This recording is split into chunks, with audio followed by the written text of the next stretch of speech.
Hello everyone. आज हम बात करने वाले हैं ईएमआरएस की वैकेंसीज़ की। पहली बात तो ईएमआरएस है क्या। तो EMRS stand for Eklavya model residential schools. और ये जो वैकेंसीज आई हैं ये आई हैं 18/8/2023 को।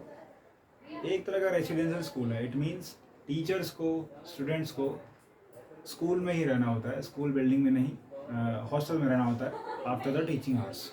ओके। जैसे कि नवोदय विद्यालय होते हैं, similarly there are vidyalaya which are known by name EMRS, Eklavya model residential schools.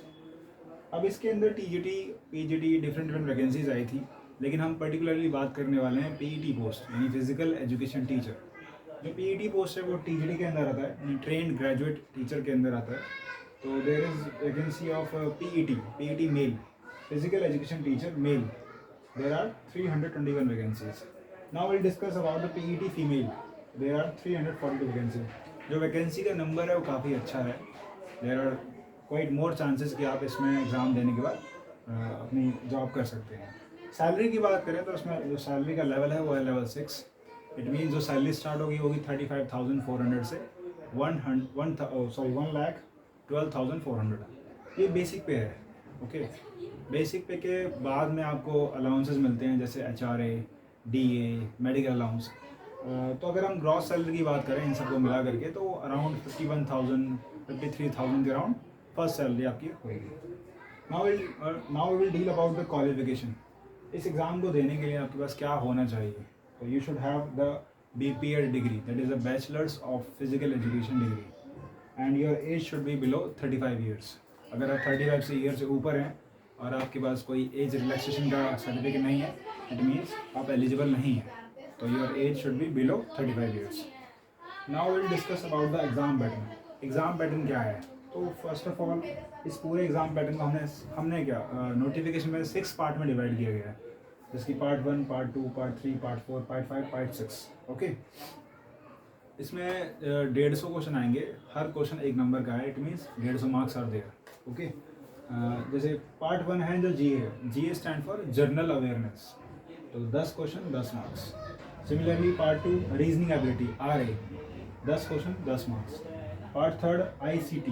ICT क्या होता है, information and communication technology. It means computer की नॉलेज होनी चाहिए आपको, तो उसके 10 question 10 marks. Now the fourth part is teaching aptitude, तो again 10 question 10 marks. Fifth part is subject. तो फिजिकल एजुकेशन का जो सब्जेक्ट है वो है 80 मार्क्स का, जो मेजर पोर्शन है इस एग्ज़ाम का। अगर आप 80 में से अच्छे नंबर ला सकते हैं तो देर आर चांसेस कि आप कट ऑफ के अंदर हैं और आपका सिलेक्शन हो जाएगा। Now the last part is sixth part, that is EHR। What is EHR? EH stand for English, S stand for Hindi, and R stand for regional language. इसमें 30 क्वेश्चन आएंगे, 30 मार्क्स के हैं, यानी हर लैंग्वेज 10 क्वेश्चन, 10 हर language में से 10 question आएंगे, 10 marks. ठीक है। इम्पॉर्टेंट बात क्या है, इसमें 3 इम्पॉर्टेंट बात हैं। The first one is it is a pen paper mode. अब क्योंकि पेन पेपर मोड है तो आपको सर्कल करने में टाइम जाएगा, ठीक है, टाइम ज़्यादा लगेगा, तो आपको थोड़ा सा you have to be very careful about your time. The second one is it has negative marking of 1/4, that is 0.25। अगर आप 4 क्वेश्चन गलत करते हैं तो आपका 1 मार्क्स चला जाएगा। Okay. And the last important thing is it is of qualifying nature, the language part or the sixth part is the qualifying nature।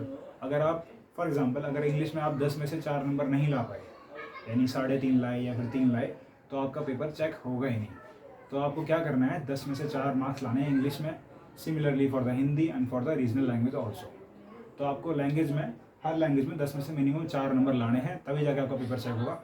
Otherwise आपका एग्ज़ाम, आपका जो पेपर है वो चेक नहीं किया जाएगा, आप वहीं से डिस्क्वालीफाई कर दिए जाएंगे। ओके। आप सिलेक्शन मोड से बाहर हो जाएंगे। हाँ, अब जो R है, जो रीजनल लैंग्वेज क्या है। अब फॉर एग्जांपल अगर आप दिल्ली से हैं लेट्स से, तो वहाँ पर रीजनल लैंग्वेज जल्दी इंग्लिश और हिंदी चलती है, तो आप इंग्लिश और हिंदी में से ऑप्ट कर सकते हैं। For example if you are UP, आप यूपी से हो, तो यूपी में जनरली हिंदी चलती है, तो आप हिंदी यूज़ कर सकते हो एज अ रीजनल लैंग्वेज।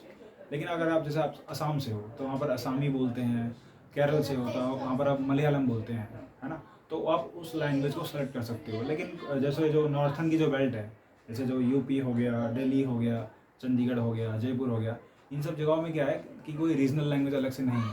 तो वहाँ पर आप इंग्लिश या फिर हिंदी ऑप्ट कर सकते हो, जो आपकी रीजनल लैंग्वेज की तरह काम करेगी। So this part will be of 30 questions and 30 marks. तो कंबाइन की बात करें तो 150 नंबर बन जाते हैं। और मैं आपको दोबारा बताना चाहूँगा कि जो वैकेंसीज़ हैं वो बहुत अच्छी वैकेंसीज हैं। तो ऑल द बेस्ट। और नेक्स्ट वीडियो में हम डिस्कस करेंगे इसका सिलेबस क्या होने वाला है and what will be the strategy for the exam. Okay, thank you. Do subscribe my channel.